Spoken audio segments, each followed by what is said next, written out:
तो पिछली वीडियो में हमने बात की थी top 15 strong dare fruits but weak users के बारे में। उसमें एक भाई ने कमेंट किया था कि भाई top 15 weak dare fruits but strong user पे वीडियो बनाओ, और काफी टाइम सोचने के बाद मुझे लगा क्यों नहीं। तो आज की इस वीडियो में हम बात करेंगे टॉप 15 ऐसे डेयर फ्रूट यूजर्स की जिन्होंने अपने एक्सपीरियंस और स्किल से एक वीक डेयर फ्रूट को भी स्ट्रॉन्ग बना दिया। और अगर तुम चैनल पे न्यू हो तो सब्सक्राइब जरूर से कर लेना, क्योंकि यहाँ पर तुम्हें वन पीस से रिलेटेड ऐसा ही कंटेंट मिलता रहेगा। तो बिना टाइम वेस्ट किए सीधा चलते हैं वीडियो की तरफ। Let's start with number 15।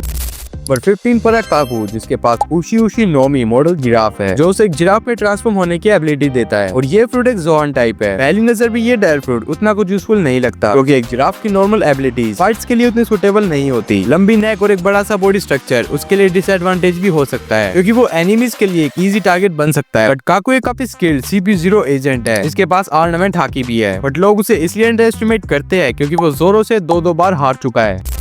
Number 14 पर है चोपर विद हितोनोमी डेयर फ्रूट। ये डेयर फ्रूट एक एनिमल को चलने फिरने और सोचने की एबिलिटी देता है। और जैसा मैंने तुम्हें पिछली वीडियो में बताया था कि ह्यूमंस के लिए तो कम्प्लीटली यूजलेस है, क्योंकि उन्हें कोई भी एडिशनल पावर्स नहीं मिलती, बस उनकी स्विमिंग एबिलिटी चली जाती है। और चोपर ने अपनी इंटेलिजेंस और क्रिएटिविटी का यूज करके रंबल बॉल्स बनाए, जो इस फ्रूट की लिमिटेशंस को ब्रेक करते हैं। उसने अपनी जोन ट्रांसफॉर्मेशंस के लिए 7 डिफरेंट फॉर्म्स अनलॉक की, जो उसे काफी डिफरेंट एबिलिटीज में अच्छी करती है, जैसे स्पीड, साइज, कुंफू एक्सेट्रा। और फिर आता है ये मॉन्स्टर पॉइंट, जो उसे लिटरली एक पावर हाउस बनाता है। नंबर 13 पर है लियो, जिसने नुई नोमी खाया है। ये डेयर फ्रूट उसे किसी भी ऑब्जेक्ट्स को सीलने की एबिलिटी देता है, और इससे तुम ह्यूमंस को भी सील सकते हो। बट इससे तुम्हारे एनिमीज को कोई भी डैमेज नहीं होगा, बस वो एक जगह पर हमेशा के लिए स्टक हो जाएंगे। इसकी हेल्प से उसने लो के आर्म को भी सील दिया था, वरना वो भी अपना एक आर्म खो बैठता। और साथ ही उसने मरीज की बैटल शिप्स को भी स्टिच कर दिया था। और इस टाइप के लोग भले ही छोटे दिखते हैं, बट वो ह्यूमंस को काफी इजिली हरा सकते हैं। तुम्हें वो मोमेंट तो याद होगा जब जोरो अपनी स्वॉर्ड्स वापस लेने के चक्कर में एक ड्वार्फ से मिला था, और उसकी 2 पावर देखकर वो शॉक हो गया था। नंबर 12 पर है बेलोबैटी का कोबू नोमी। बेलोबैटी एक रेवोल्यूशनरी आर्मी कमांडर है, और ये टाइटल इनफ है उसकी पावर्स को बताने के लिए। तो बेसिकली ये डेयर फ्रूट तुम्हें एक चीयर लीडर बनाता है, और तुम्हारा काम है दूसरों को एनकरेजमेंट देना। बस इस पावर की कंडीशन है, ये सिर्फ तभी वर्क करेगा जब वो बंदा खुद लड़ने के लिए रेडी हो। अगर वो लड़ना ही नहीं चाहता तो ये पावर उस पर वर्क नहीं करेगी। बट एक रेवोल्यूशनरी आर्मी कमांडर होने के नाते बेलोबैटी एक काफी स्ट्रॉन्ग कैरेक्टर है।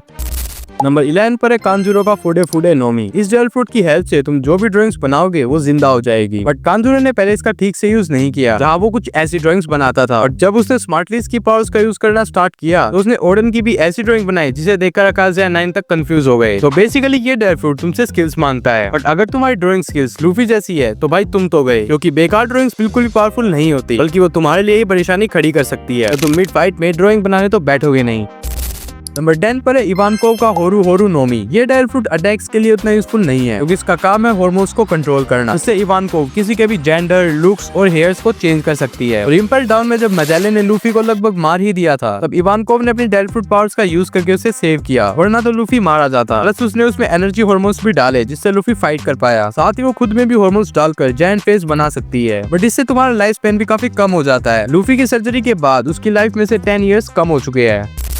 नंबर 9 पर है शिकी का फुवा नोमी। ये डेयर फ्रूट उसे किसी भी नॉन लिविंग ऑब्जेक्ट्स को फ्लोट करवाने की एबिलिटी देता है, चाहे वो स्टोन्स हो या फिर पूरे के पूरे आइलैंड्स। इस फ्रूट का एक बड़ा ड्रॉबैक है कि यूजर खुद को उड़ा नहीं सकता, और इसी वजह से वो हमेशा अपने पैरों में 2 स्वॉर्ड्स लगाकर रखता है। लेकिन शिकी कोई ऑर्डिनरी यूजर नहीं है, उसने पूरे आइलैंड्स को हवा में फ्लोट करवाया, जिससे वो उन्हें एज अ वेपन यूज कर सकता है। और थ्योरीज के अकॉर्डिंग वो रॉक्स का लेफ्ट हैंड मैन भी था, और अपने प्राइम में उसने रोजर, गार्प और सेनगोकू जैसे बंदों से भी फाइट्स की है। और रोजर के एग्जीक्यूशन की न्यूज सुनकर उसने पूरे मरीन फोर्ट को हिला दिया था, और फिर गार्प और सेनगोकू दोनों को मिलकर उसे रोकना पड़ा। नंबर 8 पर है डॉन कियोस्टे रोजिनेट, यानी कोराजन, जिसके पास नागी नोमी है। ये डेयर फ्रूट उसे एक साउंड प्रूफ बैरियर क्रिएट करने की एबिलिटी देता है, इससे ना ही कोई साउंड अंदर आ सकती है और ना ही बाहर जा सकती है। बट ये डेयर फ्रूट फाइट के लिए बिल्कुल यूजलेस है, लेकिन रोजिनेट ने इसका यूज एज अ स्पाई काफी अच्छा किया, जिससे वो डो फ्लामिंगो के साथ रहते हुए भी उसके अगेंस्ट काम कर रहा था। और इसका सबसे बड़ा मोमेंट था जब उसने लो की जान बचाई। उसने लो की स्क्रीनशॉट पेन को कम्प्लीटली म्यूट कर दिया, ताकि डो फ्लामिंगो और बाकी फैमिली मेंबर्स उसे सुन ना पाए और वो इजिली वहां से निकल सके। बाकी एक टीचर के लिए ये डेयर फ्रूट किसी सपने से कम नहीं। नंबर 7 पर है शार्लेट क्रैकर, जिसके पास बिसु नोमी यानी बिस्किट फ्रूट है। ये डेयर फ्रूट उसे पावर देता है कि वो क्लैप करके अपने बिस्किट को एकदम स्टील हार्ड आर्मर के फॉर्म में यूज कर सकता है। बट अगर तुम्हारा ओपोनेंट स्ट्रॉन्ग हुआ तो वो इजीली तोड़ भी सकता है। बट इसका बिगेस्ट एडवांटेज यही है, क्रैकर अपनी मर्जी से जितने चाहे उतने सोल्जर्स बना सकता है। ये उससे लूफी को काफी स्ट्रगल करने पर मजबूर कर दिया था, जिससे उनका आधे से ज्यादा टाइम वहीं पर वेस्ट हो गया। साथ ही वो बिग मॉम के स्वीट कमांडर्स में से एक भी है। उसकी बाउंटी 860 मिलियन है। क्रैकर के सोल्जर्स इतने पावरफुल थे कि उसकी बाउंटी पोस्टर पर पर भी उसकी रियल फोटो नहीं है, क्योंकि आज तक कोई उसे हरा ही नहीं पाया। इससे उसका रियल फेस किसी ने देखा ही नहीं। जब काफी first generation pirates big mom से फाइट करने आए थे तो वो क्रैकर को भी नहीं हरा पाए और सिर्फ उरोची। नंबर 6 पर है वाइस एडमिरल सुरू का वोशु वोशु नोमी, उसे किसी भी एनिमीज या फिर ऑब्जेक्ट्स को धोने और सुखाने की पावर्स दे दी है। बट ये फ्रूट काफी वीक है, तो इसका पहला ड्रॉबैक तो यही है कि तुम्हें अपने एनिमी से फिजिकल कांटेक्ट करना पड़ेगा। मतलब तुम सिर्फ क्लोज रेंज में ही फाइट कर सकते हो और लॉन्ग रेंज से तुम्हें कोई भी बंदा मार के चलता बनेगा। बट सुरू एक काफी स्ट्रॉन्ग मरीन है और वो गाक और सेनगोकू के जितनी ही स्ट्रॉन्ग मानी जाती है। और रिसेंट चैप्टर में हमने इन तीनों को एक साथ भी देखा है, तो बताता है कि ये तीनों काफी क्लोज फ्रेंड भी थे और हमें अब तक उसकी कोई हाकी फॉर्म भी नहीं दिखाई गई है। तो पॉसिबल इसके पास ऑर्नामेंट और ऑब्जर्वेशन हाकी तो जरूर होगी। नंबर 5 पर किएमोन का फूकू फूकू नोमी। इस फ्रूट की एबिलिटी से वो किसी भी लीफ या फिर स्टोन्स को कपड़ों में ट्रांसफर कर सकता है। वैसे तो ये फ्रूट पूरी सीरीज का सबसे वीकेस्ट डेल फ्रूट है और इसे मैंने फर्स्ट डेल फ्रूट्स वाली वीडियो में भी ऐड किया था, क्योंकि भाई इसका कुछ फायदा है ही नहीं। तुम्हारे कपड़े भी परमानेंट नहीं होते, ना ही तुम्हें कोई अटैक्स की एडवांटेज मिलती है और ना ही डिफेंस की। किएमोन वानो कंट्री का काफी स्किल्ड सामुराई है जो ओडन के रिटेनर्स में से एक था। ओनिगाशिमा में काउंटलेस टाइम फाइट करने के बाद भी वो एंड तक जिंदा रहा और अब वो मोमोनोसुके के साथ जो भी करंट वानो का शोगन है को सर्व कर रहा है। नंबर 4 पर है किलर, जिसके पास डिफेक्टिव स्माइल फ्रूट है, तो उसे ओरोची ने झूठ बोलकर खिला दिया था। ये एक आर्टिफिशियल डेल फ्रूट है जिसे सीजर क्लाउन ने बनाया था। डिफेक्टिव स्माइल फ्रूट वो होते हैं जो तुम्हें पावर देने में फेल हो जाते हैं और साथ ही तुम्हारी स्विमिंग एबिलिटी छीन लेते हैं। और इसका दूसरा सबसे बड़ा कर्स है कि तुम हमेशा के लिए हंसते रहोगे चाहे तुम दुखी ही क्यों ना हो। बट किलर किड का राइट हैंड है जिसकी बाउंटी लूफी के इक्वल है और वानो में उसने बेसिल होकिंस, जिसे तुम वन पीस का हिडान भी कह सकते हो, उसको काफी स्मार्टली हरा दिया था। इवन उसने काइडो से भी फाइट की थी और ओनिगाशिमा आर्क से पहले उसने जोरो को भी काफी टफ फाइट दी थी जो बीच में ही रोकनी पड़ी। नंबर 3 पर है डोन कियोस्टे डो फ्लामिंगो का इतो इतो नोमी यानी स्ट्रिंग स्ट्रिंग फ्रूट। ये डेल फ्रूट यूजर को थ्रेड्स बनाने की एबिलिटी देता है। स्ट्रिंग सुनकर तुम्हें लगेगा कि भाई धागे से आखिर कोई कैसे लड़ सकता है। वैसे तुम्हारा सोचना सही भी है, क्योंकि अगर यूजर इसका ठीक से यूज नहीं कर पाया तो ये डेल फ्रूट सबसे यूजलेस फ्रूट है। डो फ्लामिंगो के केस में ये थोड़ा डिफरेंट है, क्योंकि उसने इस फ्रूट को लोगों के लिए एक नाइटमेयर बना दिया था। वो इससे लोगों को ऐसा पपेट यूज कर सकता है जिससे उसने ड्रेसरोसा पर कब्जा किया था। साथ ही वो अपनी बॉडी को हील भी कर सकता है। इसका बर्ड केज अटैक तो बिल्कुल अनब्रेकेबल है, जो किसी भी काइंड ऑफ अटैक से बिल्कुल इम्यून है। ये सिर्फ तभी रुक सकता है जब दो फ्लामिंगो हार जाए और उसे हराना काफी मुश्किल था, क्योंकि वो भी एक कोनकर साकी यूजर है और करंटली वो इम्पेल डाउन लेवल 6 में है।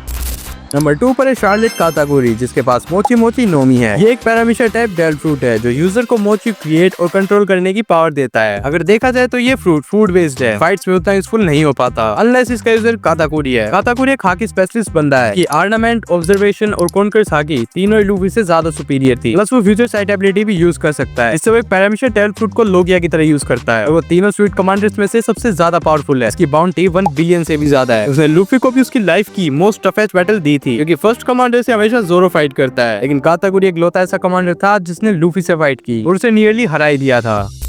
और नंबर 1 पर है ब्रुक का योमी योमी नोमी द रिवाइव फ्रूट। ये डेल फ्रूट तुम्हें रिवाइव होने की एबिलिटी देता है, जिससे अगर तुम एक बार मर गए तो तुम वापस जिंदा हो सकते हो और इसकी पावर यहीं पर खत्म हो जाती है। इससे तुम्हें कोई एडिशनल पावर्स नहीं मिलती। बट ब्रुक एक काफी पावरफुल स्वॉर्ड्समैन है, अपनी सोल पावर को अवेकन किया जिससे वो अपनी सोल को बॉडी से बाहर निकाल सकता है। वानोवेस ने इसका स्पाइंग के लिए यूज किया। ब्रुक के पास फ्रीजिंग पावर्स भी है जिसका अभी तक कोई लॉजिकल रीजन नहीं मिला, बट इन पावर से वो सबसे कूलेस्ट तो जरूर बन जाता है। तो बस इतना ही था आज की इस वीडियो के लिए। ये थे वो कैरेक्टर्स जिनके पास भले ही एक वीक डेल फ्रूट था, बट उन्होंने उसमें अपनी स्किल्स और क्रिएटिविटी का यूज करके बेस्ट बना दिया। अगर वीडियो थोड़ी सी पसंद आई हो तो चैनल को सब्सक्राइब और वीडियो को लाइक कर देना। और अगर तुम वन पीस कंटेंट देखने में इंटरेस्टेड हो तो बाकी वीडियोस भी चेकआउट कर सकते हो। मिलते हैं अगली वीडियो में, तब तक के लिए बाय बाय।